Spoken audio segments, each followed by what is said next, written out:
This video is brought to you by. I'm kidding. I'm kidding.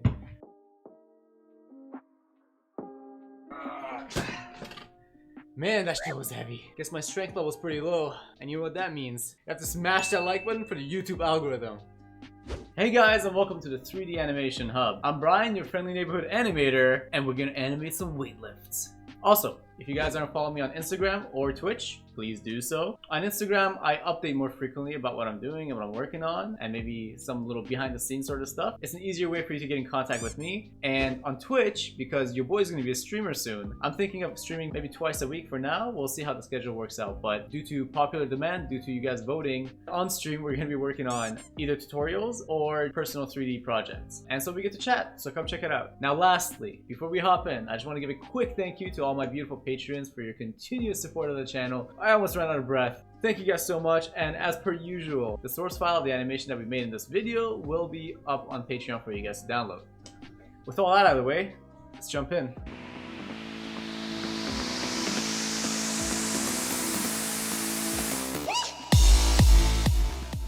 Alright, let's get into this. So this is the blocking we have. We have the character lifting up what seems to be a boulder and then settling back into place once he picks it up. So let's just break this down and let's figure out exactly how we got to this blocking. So first things first, what sort of hand controls do you use when you're picking up an object? Naturally, it should be IK, because IK is used when your character's lifting something up, they're holding something, or if the hand is stationary. Let's pretend there's a hand. The hand is stationary on the wall and then the body is actually moving around. So in this sort of situation, we're using IK hands. Oh, and if you're wondering, the character I'm using is Andre. This is a pretty good rig by Truong, the CG artist. Now, Andre is actually $10, so I don't expect you guys to be following along with this. You can use any character you'd like, but if you do want to purchase a character, the link will be down below in the description for you guys to purchase. So far, I have nothing but good things to say about Andre, and this here seems to be an animation, a facial animation someone did with the rig, just so you guys see what it's capable of. Yeah, alright, let's hop back into Sting Sketch. Okay, so point 1 was IK hands. Point 2, try and create appealing hand contact. Make it seem realistic, make it seem like the character has a grip over the object. Now, this may not be the best example, that's because I was rushing through this lesson. Don't judge me, I work full time. But in general, you want to make it have a you want the hands to feel really natural, and you can never spend too much time on the hand contact and the hand gesture. Now the next thing we're going to talk about is the constraints. So what sort of constraint did I use, and did I constrain the hand to the object, or did I constrain the object to the hand? Let's get into it. Generally, how I go about things is if the object is a light, then I will have the hand actually be the parent, and then the object will be the child. So the parent controls the object, but in our case, the object is very heavy, and so with a heavier object, I would want the object to be the parent, and then the object will be actually controlling the hands. So I'm leading the action with the object, and the hands follow. So just to recap, if the object is light, the hand is the parent and the object is the child, and if the object is heavy, the object is the parent that controls the child, which is the hand. Hopefully that's not too confusing, and just try and keep that in mind when you're animating objects. Just think about the weight of the object, because again, none of this has weight. Your character doesn't have weight, your object doesn't have weight. The only weight they have is what you give them. This is a little insertion. I just wanted to go through exactly what I did to constrain the hand to the boulder. All I did was, so I animated the character up to the point of exactly what I wanted the hands. So this is exactly what I wanted the hands on the boulder throughout the entire process. And so what I went and did at this point was click on the boulder, then click on my IK control on the hand, go to animation, constrain, and then parent constrain. These are my options if you guys want to take a look at it. You can pause it here if you like, but then all you do is just press add, and that's it. And then your boulder controls your arms. Now, if you want the boulder not to control your arms before this point, you click on your IK control. If you have set a key, you would notice this blend parent option right here, and it's at 1. So you go to the point where you don't want the boulder to control your arm anymore, and you change this to 0, and now the boulder will have no effect on the arm. So throughout this entire process, the boulder has no effect. Once we reach this frame right here, the boulder now controls the arms. And it's literally as easy as that. You just parent them, and then on the icon control, you can just turn this off and on. Okay, let's hop back into Sync Sketch. Now, if you guys pay attention to the hand, another thing I do is that the hand comes down here, which is the original spot, but then he sort of shifts it downwards and grabs another anchor before lifting up the boulder. Now, the reason for this is just to add a little bit of realism. We're just shifting the hand, shifting where he thinks his best center of gravity is. So it's just a character thinking it through a little bit and just readjusting his hand, and it's just another layer of realism that you can add to your animation. And in regards to the hand back here, this hand is also being controlled by the boulder, and since it is hidden behind the camera, to save time, I didn't really animate it at all, and there was really no need to, in my opinion. So you guys can always cut corners on stuff you can't actually see. Don't ever feel like you're cheating yourself. You're just saving time, and time is precious. Now, something else to keep in mind is you want to think of a proper way to pick up a boulder and not break your back. So act this out. That's always the best thing. I had a reference for this. I recorded myself for this, and I had to fake a little bit of a weight, but generally what you want to do is you want to lead the movement with your hip. You don't want your hip to be stationary. Whoa, what happened? You don't want your hip to be stationary and your spine just carrying this up. You want to carry this with your cog up, lift it up, and then once you're reaching up here, you can start twisting your spine back up a little bit. And we're going to talk about the sort of movements we're creating here in just a second. Before we go farther, my raw animation footage of me taking this from blocking to animation will be down below on Gumroad with other premium lessons that I've made. So go ahead and check those out if you would like to see my entire process in raw from blocking to animation. Now, a couple more things to keep in mind here. When your object is very heavy, you want to create this C shape with your character. So we're creating the we're creating the C shape, and this C shape slowly begins to turn into an S shape. And so what we have by the end of this is we have an S shape. So the entire process is your character going from a C to an S.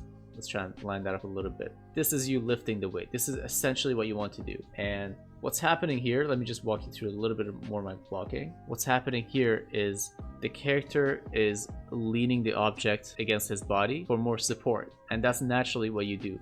You want to reduce the weight on yourself as much as you can. So he's tilting his hip backwards and he's resting the object on his body a little bit just to relieve some pain from his muscles, from his arms pulling it up. At least that's the feeling you want to show.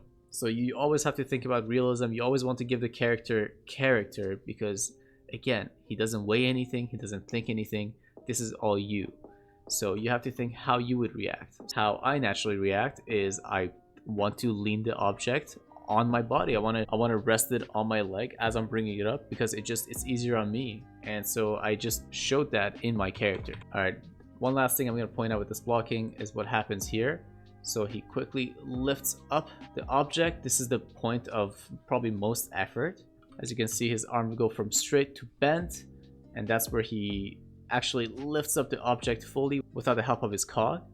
And so this is the hardest point for him. And so once the object comes back down, the character's cog goes down, the character's chest goes down, and just his entire body goes up. So he goes from this sort of shape to a reverse shape, just purely trying not to let go of the object. And so he almost loses his balance because the weight, the fake weight that we gave the object.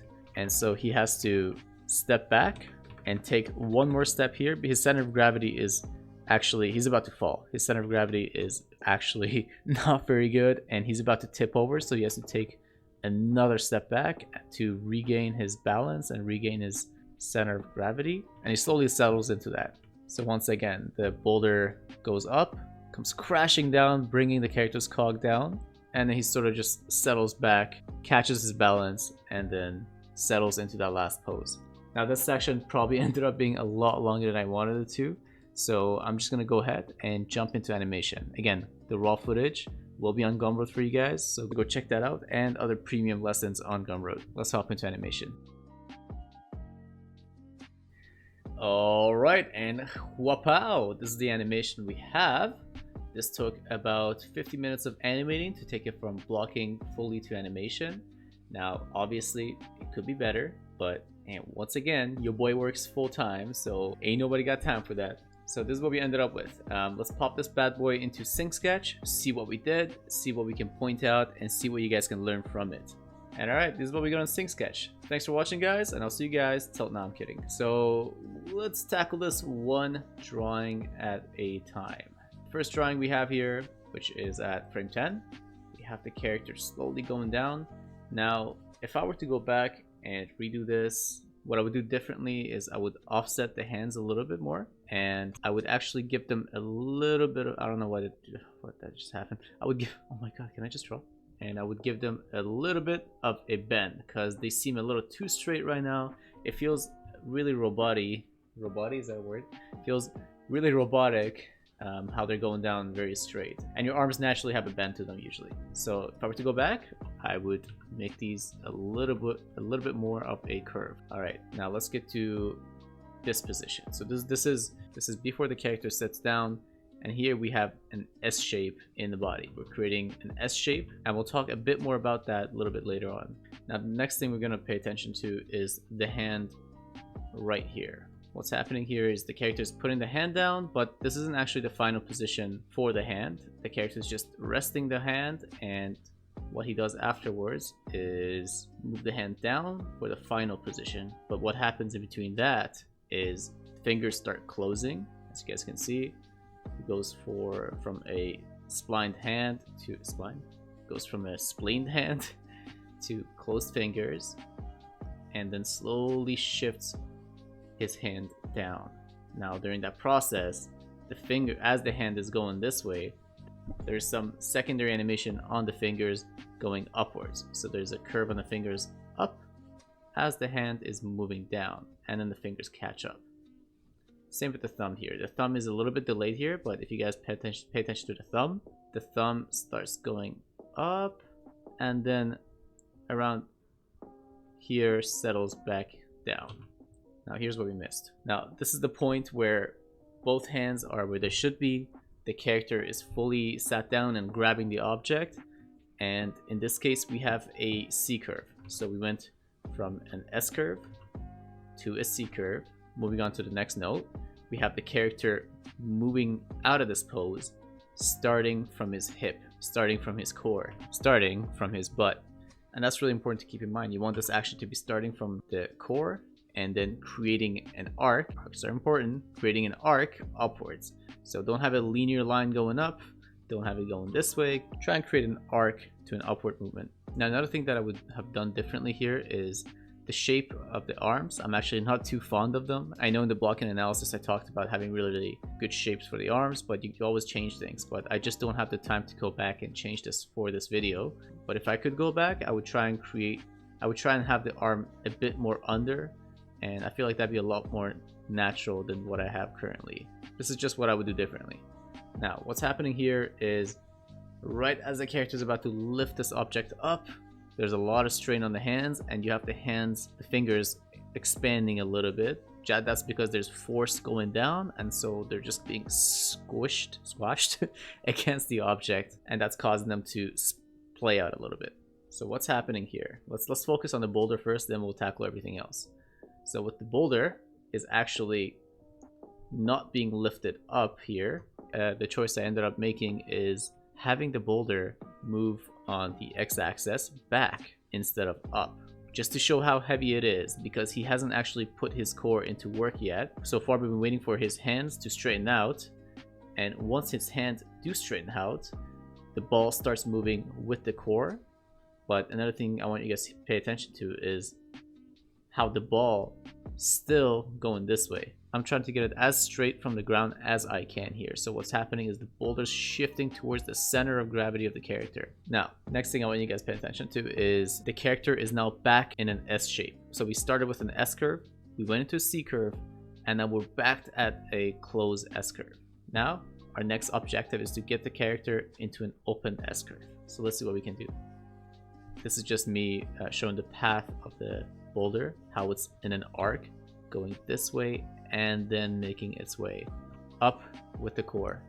So let's move along. And here I'm emphasizing the fact that when you're lifting something heavy, you try and use your body to reduce the weight.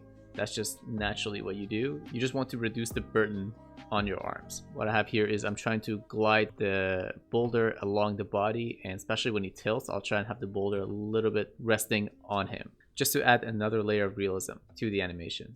All right, so it brings the boulder up and he starts to lose balance. This foot goes back, and at this point he doesn't have a balance. There's too much weight on this side of the body, and the boulder is continuously pushing down on him, and so it's pushing him farther into this zone, into the lost balance. And so this is also causing his foot to start rolling back. So I ended up making the choice of having his heel be planted as the front of his foot goes up, just to show that he's losing balance, and he's also preparing for something else, which is to slide his foot back to rebalance and try and create that strong center of gravity to help him balance himself. And if you guys pay attention, I don't actually lift his foot here, I just have it slide back. That's just to emphasize how heavy the boulder is. It's just a lot harder for him to put all of his weight on this leg to lift this foot up. So he just slides the foot back because it's just easier for him. And now he's fully balanced, and we officially hit our opened S curve. So once again, we went from pretty much a backwards C to an S curve, to a C curve, to an S curve again, and to an opened S curve. That's pretty much all of our key poses. Now, if you guys want access to all of my drawings here, I did put them up on Gumroad. So on Gumroad, I will have access to this video with all the drawings and all the notes. I will have this in PDF form as well. I will also have the source file to this project. Along with that, I'll have the entire 1 hour animation process from start to finish, from blocking to fully animated, as well as some other premium lessons on Gumroad. So once again, link down below. If you guys enjoyed this video, make sure to smash that like button, hit the subscribe button, stay notified of future videos. And with all of that out of the way, thanks for watching, and I'll see you guys in the next video.